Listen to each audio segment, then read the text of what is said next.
Right guys, we have new dummy models of the iPhone SE4 showcasing the brand new design, and when I say brand new, it just looks a lot like the iPhone 14. Let's delve in. So these models come from Sonny Dickson, who's a somewhat reliable source, but also remember we are only a few months away from this phone actually releasing, so we can be somewhat sure this is legit. Also remember these dummies are usually what case manufacturers use to make cases for upcoming iPhone models, and so whilst they don't function, they should give us a good idea on the design we can expect. And well, these basically match up with every rumor we've heard about the iPhone SE4 so far. So for example, we can see it's indeed based on the iPhone 14, which is a massive step up over the iPhone SE3. And also on the back there is only one single lens camera, which is 48 megapixels, just like the iPhone 16. That's also awesome news. The rails of the device should be aluminium, just like every other non-Pro iPhone, and there is no action button or control button to be found. So that remains an exclusive for the higher end models, which I'm not surprised by. I guess I can live with a mute switch for a lower price,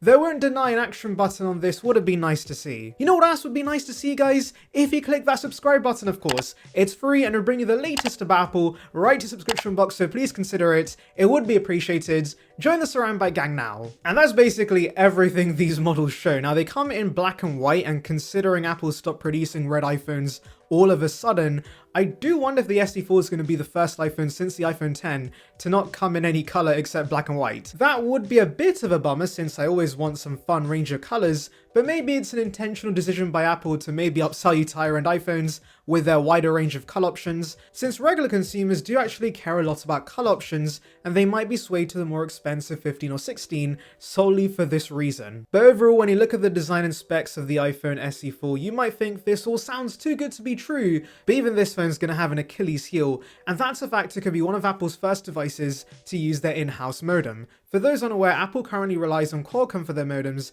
they use in their iPhones, but a couple of years ago they'd bought out Intel's modem business to use as a basis for their own modems. Now we're getting these modems in actual products, and the first one will be the iPhone SE4 in March. According to Mark Gurman, Apple's modem should be able to achieve theoretical speeds of up to 4 gigabits per second, which is slower than the Qualcomm modems Apple currently uses, and there also won't be millimeter wave support. There could also be issues with call reception because it's a first-gen product. Apple's employees are currently secretly testing these modems, but yeah, they're not coming to higher end iPhones anytime soon, and so clearly this modem will be a little rough around the edges. But these disadvantages aren't as big of an issue when it comes to their lower end products, and so using them as a guinea pig isn't a bad idea. Now it's not all doom and gloom because there will be advantages with Apple's in-house modem, such as lower power consumption, improved cellular network scanning, and satellite connectivity enhancements. These will be produced by TSMC, and Apple plans for their modems to replace Qualcomm's technology in iPhones by 2027, so we are a while away before this becomes de facto standard.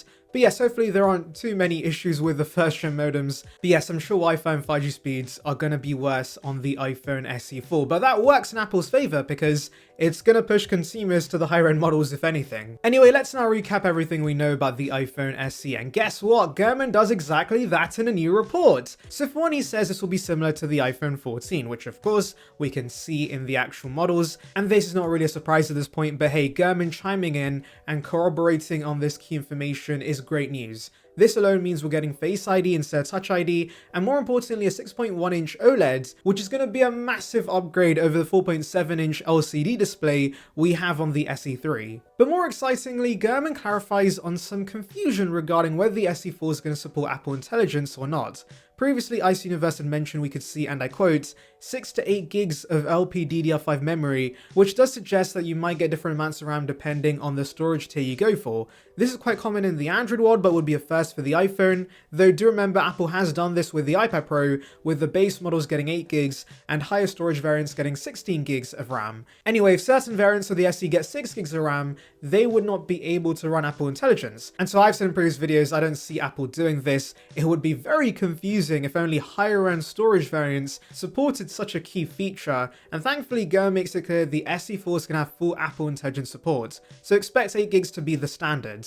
To be fair, considering the A18 is only being used in the iPhone 16 right now, and we know that has 8 gigs of RAM, they're likely just going to plot the same SoCs in the iPhone SE4. Nice. Moving on to other details we know about the iPhone SE4, according to leaker Unknowns21, partially assembled prototypes of the next SE have been equipped with lithium-ion batteries bearing the model number A2863, which Apple has already used in the past for, guess what? You won't see this coming, the iPhone 14, which yeah, is not surprising at this point. Now the actual capacity of the battery is 3,279 mAh, which is a big upgrade over the 2018 mAh battery the current SE has. I actually used to have the iPhone SE3 as a beta testing device, and whilst the battery life wasn't terrible, it's only just about good enough in my opinion, and so this having a battery capacity similar to iPhone 14 is fantastic news because, in my experience, the 14 got me 7 or 8 hours of screen on time, and that's plenty enough for most consumers. Unknowns21 then explains the obvious and says it will save Apple money to reuse components,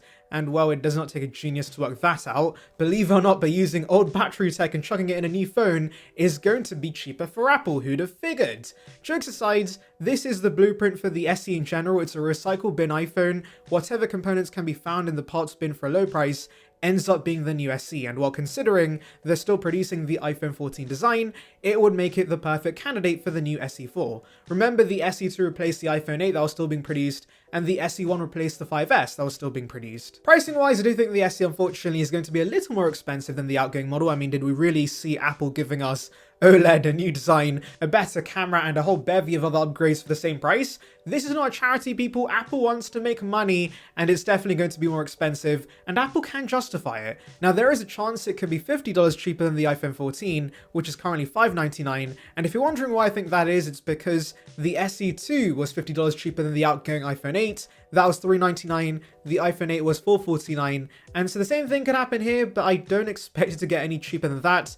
$499 if we're lucky, but yeah, I think it's going to be a little more expensive than we expect. Anyway, let me know your thoughts in the comments. Make sure to like and subscribe for more content like this, and thank you for watching. Hey, do you have a new iPhone 16 and you got a new case but you want to protect the screen? Well, let's review the ESR screen protector. Wow! I'm so excited. I'll be honest guys, I am pretty bad when it comes to installing screen protectors. I'm not that excited, but let's see how easy the installation is for someone like me who is very stupid and struggles with this a lot. So the packaging is pretty simple. It's, you know, typical screen protector box. You do have a guide, which I do appreciate, and it's a full coverage screen protector, which is very awesome. So let's open this up. We got a flap here.